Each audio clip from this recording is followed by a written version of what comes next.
What's going on, guys? Welcome back to another video. So before this one gets started, I just wanted to say real quick that I had a really long recording session today. I did 5 videos in one sitting, and towards the end of it my PC kind of started to feel the effects of that. So in this video there are quite a few instances of frame skipping, which caused the audio to get out of sync. So I tried to sync it up best I could, but if you hear any pauses in it, see the screen freeze for a moment, that is why. Hopefully it's not too big of an issue. My commentary is all there, so you'll at least get to hear everything that I have to say about the area that you were going through. But with that being said, guys, sorry about that. I'll try to get it fixed for next time, but enjoy the video. Alright, what's going on, guys? Welcome back to another video. So today we're going to be tackling the depths and the gaping dragon, the last boss you'll need to defeat to get to Quelaag the normal way. This area, well, let me back up. First of all, you should know where we are. If you don't know how to get here, watch my last video. Pretty simple. But this area kind of sucks. I don't like it very much. So I'm going to show you my way of getting through it, and that might not be someone else's way, but see, that's why I don't like it. It's just a bad start right away. Alright, I'm not going to bother with any of these peasant items on the way down. There is one we will want to grab though. So these hollows are just, yeah, you get the point. The torch ones are even worse. Worse than the sword ones. The sword ones are still bad. I have nothing positive to say. He's just lighting the place on fire. Nothing positive to say about this entire experience. Alright, so I'm gonna use one of these Estus. As you can see right there, cutting up some meat. It's called a butcher. As you might expect. There's some dogs. I'm gonna go ahead and get this one's attention. I'm gonna put it out of its misery. There's another dog down here. Go ahead and get his attention. You might aggro the butcher when you do this. Bruh. Now we're both dead.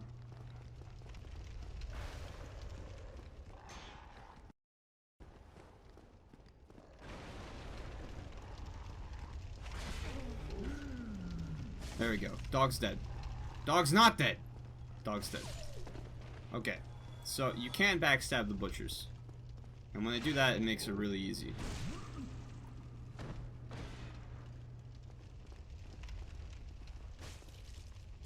That's taken care of. That could have gone better, but that's okay.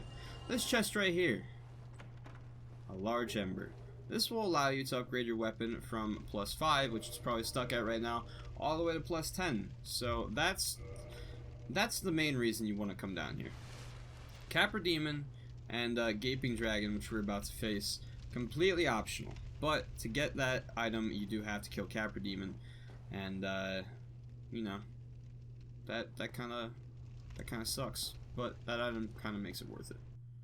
So hop down here and you will be in a bit of a predicament. As you can see, that rat there is just too damn big. So what we're gonna do is we're gonna avoid him by coming over this way, mind the gap, and you see a little waterfall there. Now if you see in the middle there, it kind of drops off, so we want to stick to the leftmost edge. Oh, oh, even more left than what I did if you want to be safe. There's these slimes everywhere. I'm gonna not even bother with them right now. If you run up here, you'll get a bonfire, or a shortcut, I suppose. Normally you would be coming from this way up here. Kind of getting ahead of myself. You'd be coming from that tunnel down there. And it's this whole mess. All those slimes on the ceiling will drop down on top of your head as you come through here. You will need the master key to unlock that. I did forget about that. So I'm gonna go ahead and use that bonfire. Now then, as for this boss, kind of terrifying. Kind of difficult even. This door will be locked from the side, so you do have to come up these stairs to get to it, which is why we took the route that we did. And the only way to get up above the rat so you can actually you know, just drop down on it like that is by dropping down that hole behind the butcher, so do keep that in mind. So that door right there will take us to Blighttown, but to get there we will need the Blighttown key, which drops from the Gaping Dragon. So we're gonna make our way over here. This is where the boss fight takes place. Now up there you can see is a channeler. We are going to want to take care of him first, otherwise he will be doing this the entire time that you're fighting the boss. I point that out right now so you get a very clear understanding of how annoying this can be. He shoots those very rapidly, they come in pretty fast, and you just really don't want to be dealing with that while you're fighting the boss. So let's go take care of him. Okay, so to kill the channeler, I'm going to start from the bonfire. You want to follow... Oh, thanks for getting my video demonetized. Put some damn clothes on. Start from the bonfire. Follow this path. Nope.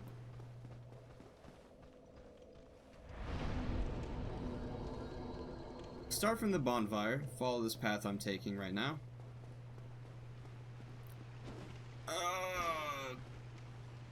Yeah. Now I want to do that a third time. You want to go right through here. Exterminate the rats here. There are a lot of them. There will be a great axe right here on that corpse. Then you want to head down. Oh, I forgot about you. Don't let him kill you. Jump down here. There's some more rats. 3 more to be exact. And there will also be an item right here on this corpse, the sewer chamber key. Now you want to run in this way. There's another corpse here. I can't really remember what was on that one. And you want to go through this fog. Now then, the channeler will be right there. He's probably going to buff these rats. I guess not. Now these are some big rats. They don't really mess around. Still don't have very much health, but they will hit pretty hard. And if possible, you'd really want to just fight one at a time. But nope, we're gonna go for both of them and the channeler. Use your shield, make sure to block those guys. And now, just like the channeler in the Undead Parish, oh, don't let him do that. This guy will not respawn, so you are pretty much free to go as far as killing this boss. Now, one more thing while we are up here. More rat surprise attacks. One more. Nope, we're good. Come all the way down here. There is a large Titanite shard. So there you go. Feel free to continue exploring down that way. I'm just going to show you how to kill the boss now, because that's why you clicked on this video. So, taking it from the top once again, I am actually going to kindle this bonfire myself. Of course, completely optional. It just depends how hard of a time you are having with this boss. Like, I put on some pants. Way to go, buddy. You also do want to reverse hollowing. There is a summon for this boss. But since I am going to try to show off as much of the boss fight as possible, that might involve getting hit a couple of times as I'm trying to bait out some certain attacks. So I'm going to use the extra Estus.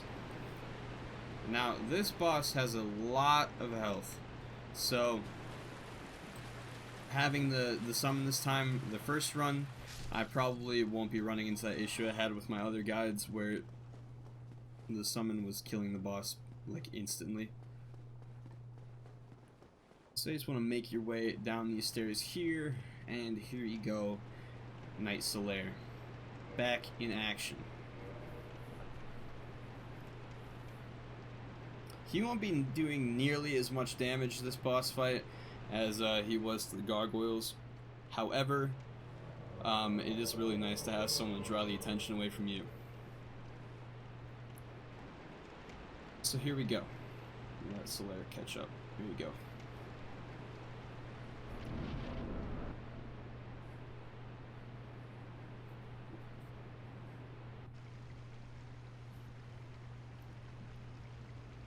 Not too bad.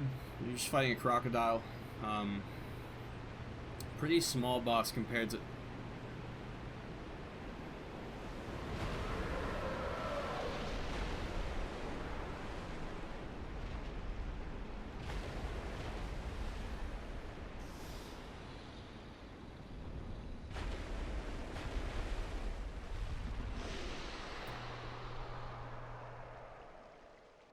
I think this will be the last episode of the walkthrough.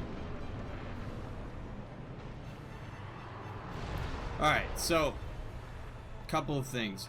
That giant, like, mouth that takes up the entire underside of the dragon, don't get caught in that. Your best friend is that charge attack. This boss does have a cuttable tail. And there you go, the Dragon King Great Axe. Now that is another one of the dragon weapons. Probably the first one to get after the Drake Sword. That one might be worth upgrading, if you're a fan of it, of course. And after this boss fight, I will show you what that does. There you go. The dragon's basically bullying Solaire. You just want to stay as far away from the front of it as possible, to be honest with you. Now, if you do hit its little crocodile face here, it will do a good bit of damage, and it can stagger it, actually. So keep that in mind. Try to avoid the stampede at all costs, but it has a long cooldown after that, so really, really nice opportunity to get damage. Now we're doing pretty well so far, so I'm going to kind of chill out on swinging my sword and see what else we can get. It's got a swipe there coming from the middle leg. It only do that, of course, when it's kind of leaned back like this. A little stomp frenzy as well. It will fly up and do a slam also. I'm going to see if I can try to get it to do that. It's really focused on Solaire right now, though. That attack as well has a long kind of cooldown animation. It's got a grab there. That seemed like it kind of glitched out. That's honestly, like, I can't think of a worse way to go. That's disgusting. Another swipe. And that might be GG for Solaire. Alright, it's up to us now. Another little stampede. Let me get some damage in, just to be safe here. Now, it will be aggroed on us, so hopefully I can get it to do some fun stuff.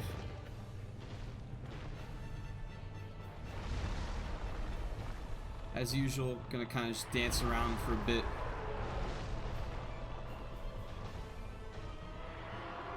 Disgusting. You do have a lot of room to work with, although you can fall off the edge over there. But it is a big boss arena, so... There we go, another charge. It will kind of turn towards you, so... Don't think it's restricted to going in a straight line.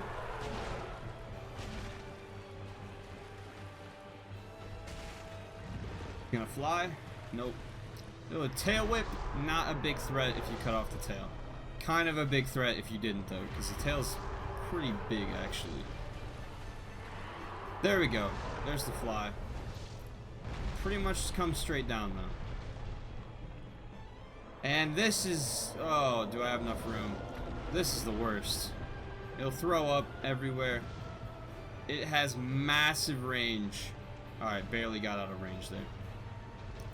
So I think that's actually it. So I'm going to go ahead and wrap this up. That's pretty much everything you gotta see. Absolutely... Oh, don't touch me. Disgusting boss. But, pretty fun, actually, to fight. Blighttown Key, Twin Humanities, and Homeward Bone. The Blighttown Key, of course, what the last 3 videos have been culminating towards. You can get the hard leather armor, as you can see by what I'm wearing. Not very useful to me, seeing as I've had it since the beginning of the game. That, you can actually pick that up anytime in the boss fight. no reason to, really, no reason to put yourself in danger like that, but just thought I'd let you know. Let's see, I think that is about it. Again, be careful of that far edge where the boss came out of. You can fall off over there, but anywhere you can like see, like you can see the light reflecting off the water there, like that's all walkable. You can walk on that water there. It's an actual like cliff on the edge of it, so you'll see it. If you don't, you'll remember it next time, that's for sure. So last thing before I go, killed that rat already. Oh yeah, there's this guy. Aye, Shemai, and good day to you. I'm Donald of Xenos. I'm just a peddler of sorts. I adore trinkets and oddities, so I trade for them. So this guy can give you 1 gold pine resin, a bottomless box, so you can, you know, as it says, manage your inventory while you're sat at a bonfire. Some crystal weapons. Now, a real quick lesson on crystal weapons. You'll find a few of them in the game. They're basically like crutch weapons. They do very high damage, and you can just buy them, basically. But they do have very low durability. So if you're having trouble in an area, pick up a crystal weapon and use it to clear that area if your weapon's just not cutting it. Very, very good method to use. You can buy this guy's armor. Kind of a cool set. It's very, very interesting looking. But he will later on actually be able to sell you boss armor. None of the bosses we've killed yet have any armor to buy, but they will in the near future. So here we go. Use the Blighttown key. Now, you might not know it from my previous video where I went through Blighttown, but the place is actually massive. And there's a ladder over there, by the way, to get down. It's got this whole backside to it that most people don't even see, because 99% of people, like I said, will take the Master Key as their starting gift, and they can clear Blighttown the easy way very early on. But that being said, this is the way to do it, I guess the legit way. Lots of cool items down that way. I'm not going to cover it as we are just focusing on bosses, but I highly recommend exploring that area.